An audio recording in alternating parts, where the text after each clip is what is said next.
கர்த்தருடைய நாமத்துக்கு ஸ்தோத்திரம். நேரடியா சத்தியத்திற்கு போவோம். 3 யோவான்ல உள்ள அதிகாரத்தை பற்றி நாம் வாசித்து நம்முடைய வாழ்க்கைக்கு தேவையான காரியங்கள் நாம் எப்படி இருக்க வேண்டும் என்கிற ஒரு சூழ்நிலைமையை நாம் என்ன செய்வோம், ஆண்டவரிடத்திலிருந்து நாம் கற்றுக்கொள்வோம். அதற்கு ஆதாரமா 2 தீமோத்தேயுல அந்த வசனங்கள் இருக்கிறது. 2 தீமோத்தேயு 2 அதிகாரம் 20, 21, 22. பொன்னும் வெள்ளியுமான பாத்திரங்களும் அல்லாமல் மரமும் மண்ணுமான பாத்திரங்களும் உண்டு. அவைகளில் சில கனத்திற்கும் சில கனவீனத்திற்குமானவைகள். ஆகையால் ஒருவன் இவைகளை விட்டு தன்னை சுத்திகரித்துக் கொண்டால் அவன் பரிசுத்தமாக்கப்பட்டதும் உபயோகமானதும் எந்த நற்கிரியைக்கும் ஆயத்தமாக்கப்பட்டதுமான கனத்துக்குரிய பாத்திரமாய் இருப்பான்.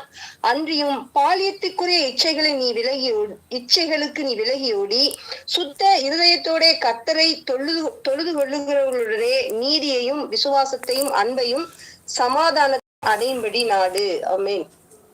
ஆமேன், ஆமேன், ஆமேன். இன்னைக்கு நம்ம எடுத்திருக்கிற தலைப்பு கனத்திற்குரிய பாத்திரம்.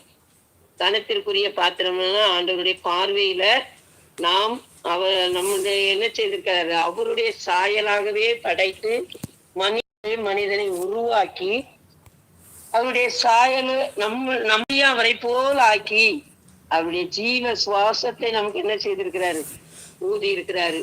ஆனா நாம் ஆண்டவருக்கு எப்படிப்பட்ட பாத்திரமாய் காணப்பட வேண்டும் என்கிறதான ஒரு தலைப்பை கொண்டு நாம் ஆண்டவருடைய சத்தியத்தை கேட்கிறோம். கனத்திற்குரிய பாத்திரமாய் ஆதலால் என் குமாரனே நீ கிறிஸ்து இயேசுவில் உள்ள கிருபையில் பலப்படு என்று சொல்லி தீமோத்தேயுவுக்கு என்ன செய்யறாரு, அப்போஸ்தலனாகிய பவுல் இந்த வார்த்தைகளை எழுதுறாரு. அப்போ கனத்திற்குரிய பாத்திரமாய் இருக்க வேண்டும் என்று சொன்னால் எந்தெந்த காரியங்களிலிருந்து நாம் விலக வேண்டும், எந்த காரியங்களை நாம் செய்து ஆண்டவருடைய நாமத்தை மகிமைப்படுத்த வேண்டும் என்கிறதான வார்த்தைகள் இந்த அதிகாரம் முழுவதிலுமே என்ன செய்திருக்கிறாங்க, கொடுக்கப்பட்டு இருக்கிறது. புத்தீனமும் அயுக்தமுமான தர்க்கங்கள் சண்டைகளை பிறப்பிக்கும் என்று அறிந்து அவைகளுக்கு என்ன செய்யணுமா, விலகி இரு. கர்த்தருடைய ஊழியக்காரன் சண்டை பண்ணுகிறவனாய் இராமல் எல்லாரிடத்திலும் சாந்தம் உள்ளவனும் போதக சமர்த்தனும் தீமையை சகிக்கிறவனுமாய் இருக்க வேண்டும். கர்த்தருடைய ஊழியக்காரன் அப்படின்ற ஒரு இடத்துல நம்மளையும் இன்னைக்கு என்ன செய்திருக்கிறாரு, ஆண்டவருடைய ஊழியக்காரங்களாக தான் ஆண்டவர் என்ன செய்திருக்கிறார், நம்மள வைத்திருக்கிறார், தெரிந்தெடுத்திருக்கிறார், அழைத்தும் இருக்கிறார். நாம தான் என்ன செய்யறோம், ஆண்டவருக்கு பாத்திரவான்களாய் நடக்கணும். நம்ம கனமுள்ள பாத்திரமாய் நடக்கிறோமா என்பது அவருடைய பார்வையில் மாத்திரம்தான் தெரியும். மனிதர்கள் மத்தியில் நம்ம என்ன செய்ய முடியாது, எந்த ஒரு நியாயமும் பேச முடியாது. கர்த்தர் எல்லாவற்றையும் ஆராய்ந்து அறிந்த தேவனாய் இருக்கிறார். கர்த்தருடைய ஊழியக்காரன் சண்டை பண்ணுகிறவனாய் இராமல் எல்லாரிடத்திலும் சாந்தம் உள்ளவனும் போதக சமர்த்தனும் தீமையை சகிக்கிறவனுமாய் இருக்க வேண்டும். 24ஆம் வசனம். சரியா? எதிர் பேசுகிறவர்களை சத்தியத்தை அறியும்படி தேவன் அவர்களுக்கு மனம் திரும்புதலை அருளத்தக்கதாகவும். அப்ப சத்தியத்திற்கு எதிர் பேசுகிறவர்களை என்ன செய்யணுமா, சத்தியத்தை அறியும் அறிவை அவர்களுக்கு நாம என்ன செய்யணுமா, உபதேசிக்கிறவர்களாய் காணப்பட வேண்டும். தேவன் அவர்களுக்கு என்ன செய்வாராம், மனம் திரும்புதலை அருளத்தக்கதாகவும். நான் கிறிஸ்துவை ஏற்றுக்கொண்டோம், நாம் கிறிஸ்தவர்கள் என்கிற எண்ணங்கள் மாறுதலாய் மாறி கிறிஸ்துவை அறியாத அன்புள்ள பிள்ளைகளை ஆண்டவருடைய ஊழியக்காரர்களாய் நாம் மாற்றி நாம் என்ன செய்ய போறோம், ஆண்டவருக்கு கனமான பாத்திரங்களாய், கனத்திற்குரிய பாத்திரமாய். ஆண்டவருக்கு பிரியமான காரியமும் அதுதான். அவருடைய பிள்ளைகளை ஆண்டவருடைய ரட்சிப்புக்குள்ளாய் வழி நடத்தக்கூடிய ஒரு வல்லமை ஆண்டவர் நமக்கு என்ன செய்திருக்கிறாரு, ஒவ்வொருவருக்கும் ஆண்டவர் அப்படிப்பட்ட வரங்களை நமக்கு தந்திருக்கிறாரு. நாம தான் என்ன செய்யறோம், எனக்கு அந்த தகுதி இல்லை, நான் இப்படிப்பட்டவளா இருக்கிறேனே, நான் எப்படி இதுக்கு தகுதியா, இதுக்கு பாத்திரவானா, நான் நடந்து கொள்வேனா அப்படி என்று சொல்லி நம்ம என்ன செய்யறோம், ஒவ்வொரு காரியங்களிலும் பின்தங்கி போய் கொண்டே இருக்கிறோம். ஆனால் ஆண்டவராகிய இயேசு கிறிஸ்து சொல்றாரு, எதிர் பேசுகிறவர்கள் சத்தியத்தை அறியும்படி தேவன் அவர்களுக்கு மனம் திரும்புதலை அருளத்தக்கதாகவும் பிசாசினுடைய இச்சையின்படி செய்ய அவனால் பிடிக்கப்பட்டிருக்கிற அவர்கள் மறுபடியும் மயக்கம் தெளிந்து அவன் கண்ணிக்கு நீங்கத்தக்கதாகவும் சாந்தமாய் அவர்களுக்கு உபதேசிக்க வேண்டும். கண்ணி, பயங்கரமான கண்ணிகளுக்குள்ளாய் இந்த உலகத்தில் என்ன செய்திருக்கிறார்கள் அநேகர், நாமளோட சேர்த்து இந்த பயங்கரமான உளையான சேற்றாய் இருக்கிற இந்த உலகத்திற்குள்ளாய் பாவம் ஆண்டவர் படைக்கும் பொழுது அவ்வளவு அருமையாய் உருவாக்கினார், படைத்தார்.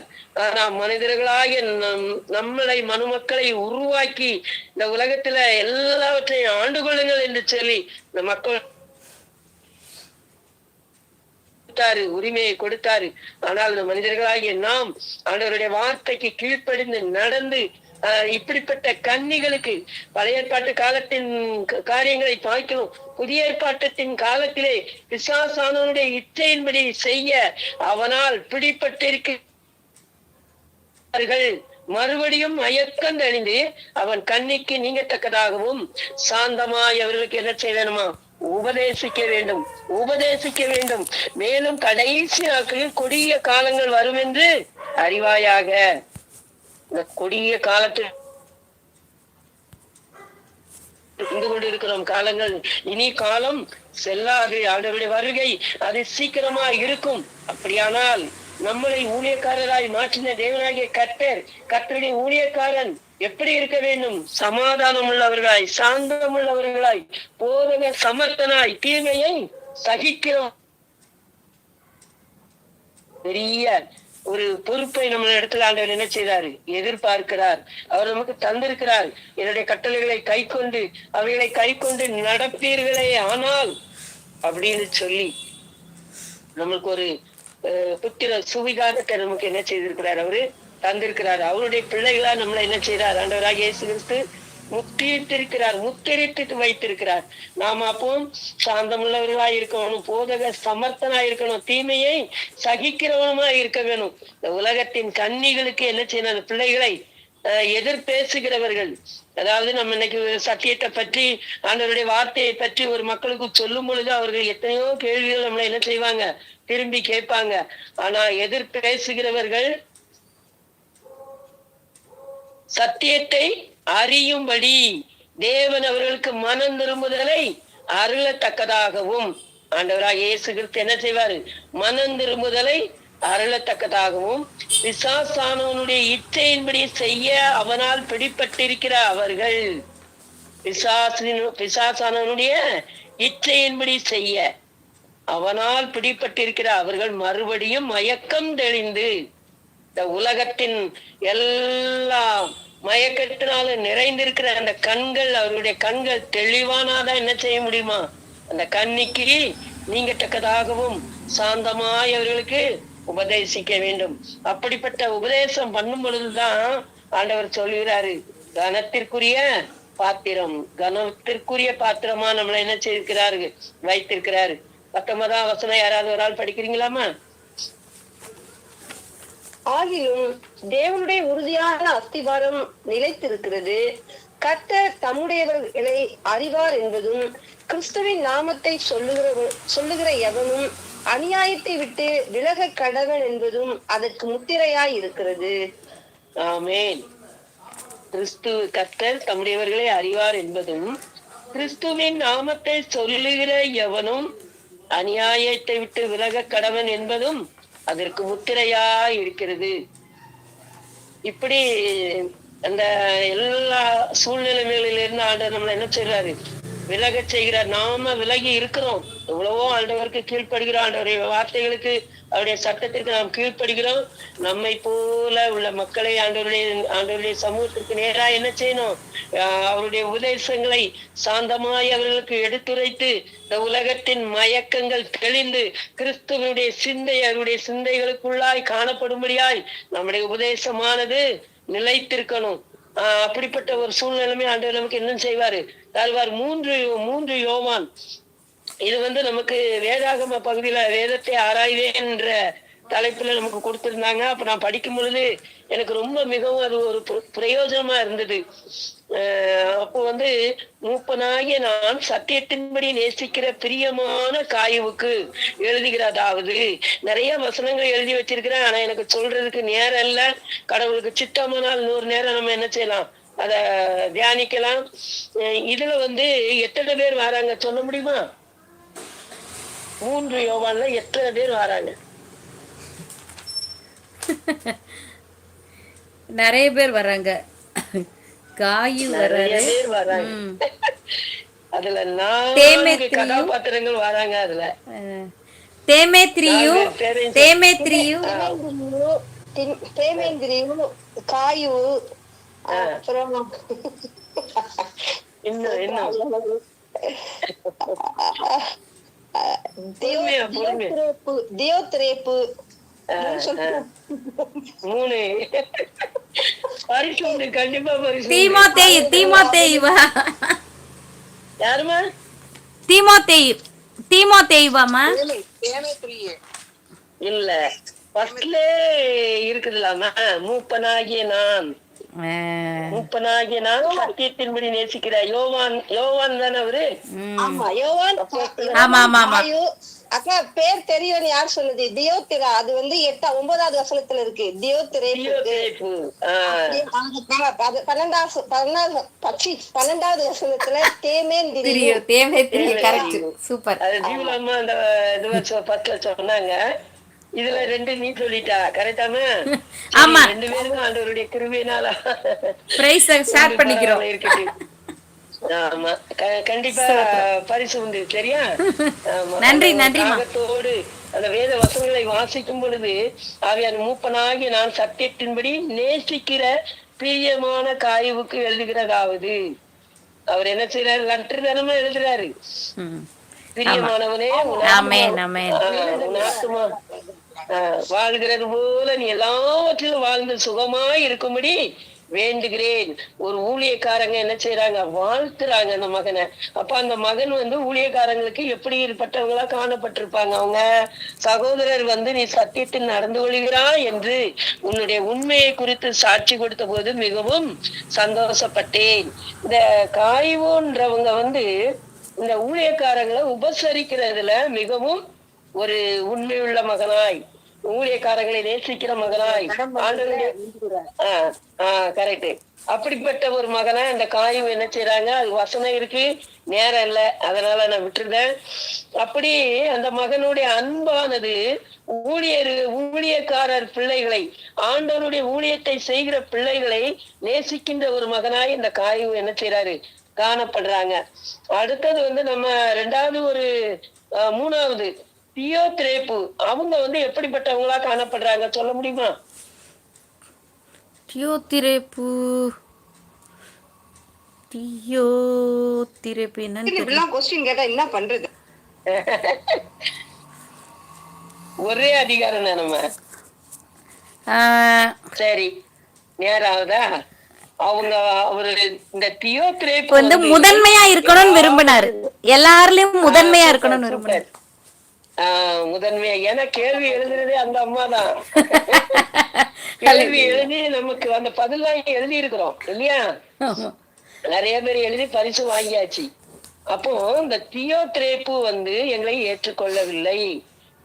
சத்தியத்திற்கு உடன் வேலையாளர்களா இருக்கும்படி அப்படிப்பட்டவர்களை சேர்த்து கொள்ள கடனாளிகளா இருக்கிறோம். நீ இவங்க லெட்டர் எழுதி கொடுக்குறாங்க சபைக்கு. நான் சபைக்கு எழுதினேன், ஆனாலும் அவர்களில் முதன்மையா இருக்க விரும்புகிற தியோத்ரேப்பு எங்களை ஏற்றுக்கொள்ளவில்லை. அப்ப இவங்க வந்து எந்த ஒரு சூழ்நிலையில இவங்க காணப்படுறாங்க? தியோத்ரேப்பு வந்து எந்த சூழ்நிலை? முதன்மையா இருக்க விரும்புகிற. முதன்மையானா ஆண்டவருக்கு வந்து அது பிடிக்குமா? பிடிக்காது. அவர் தான் முதல்ல இருக்கணும்னு நினைக்கிறாரு. ஆண்டவர் தான் எல்லாவற்றிற்கும் முதன்மையானவர் இல்லையா? ஆண்டவர் வந்து அவருடைய பிள்ளைகளை கர்த்தருடைய சபைக்கு ஒரு தூண்களாய் வைத்திருக்கிறார் என்றால் அதை நாம் என்ன செய்யணும்? இந்த காய்வை போல ஊழியக்காரங்களை நேசிக்கிறவர்களாய் இந்த உலகத்தின் இச்சைகளிலே பிடிப்பட்டு இருக்கின்ற அந்த மக்களை ஆண்டவருடைய சுவிசேஷத்தை அறிவித்து அவர்களை அவருடைய சபைக்கு, அவருடைய மந்தைக்கு மாதிரிகளாய் நாம் என்ன செய்ய வேண்டும்? முக்கியமா நாம் காணப்பட வேண்டும். முதன்மை நமக்கு அவசியமே கிடையாது. சரியா? பிரியமானவனே, நீ சகோதரருக்கும் அந்நியருக்கும் செய்கிற யாவற்றையும் உண்மையா செய்கிறாரா அந்த காய்? அதுக்கு அடுத்த பாயிண்ட்ல இவர் வரும்போது இவர் எந்த வேலை செய்யறாரோ இல்லையோ எல்லாவற்றிலும் நான் முதன்மையா இருக்க விரும்புகிற தியோத்திரேப்பு எங்களை ஏற்றுக்கொள்ளவில்லை. சபையில அதுக்கு ஒரு வசனம் கூட இருக்குது. சபைக்கு வருகிறவர்களை நான் ஒரு சில காரியங்களினால என்ன செய்யறாங்க, இதுக்கு இந்த சிஎஸ் முறைப்படி பார்த்தேன் நான் நிறைய கட்டளைகள், இதுபடி இப்படி இருக்கணும், இப்படி இருந்தாதான் வர முடியும். ஆனா இப்ப உள்ளேயாவது அனுமதிக்கிறாங்க. வர்றாங்க ஆலயத்துக்குள்ள என்ன செய்யறாங்க, நீங்க 1 வருஷம் வாங்க, 6 மாசம் வாங்க, உங்களுக்கு கார்டு போட்டு தரேன். ஆனா இப்படி எல்லாம் இருக்கிறத விட ஒரு ஆத்துமா ஆண்டவருடைய சமூகத்துக்கு வருகிறது என்றால் அவர்களை எவ்வளவு ஒரு சந்தோஷமா நாம் ஏற்றுக்கொண்டு அவர்களுக்கு இடம் கொடுத்து அவர்களும் ஆண்டவரை ஏற்றுக்கொள்ள வேணும். அவர்கள் மூலமாய் அவர்களுடைய குடும்பம் முழுவதும் ரட்சிப்புக்குள்ளாய் கடந்து வரும் என்கிறதான ஒரு எண்ணங்கள் இருக்குமே. ஆனால் நிறைய சபைகளுக்குள் இல்லை, என்ன அது காணப்படலை. ஏன்னா நான் கிறிஸ்தவன், இத்தனை ஆண்டு கிறிஸ்தவர்களாய் நாம் இருக்கிறோம் என்றால் நாம மாத்திரம் அந்த ஆலயத்துல இருந்தோமானால் அது பெருகிக் கொண்டே இருக்குமா?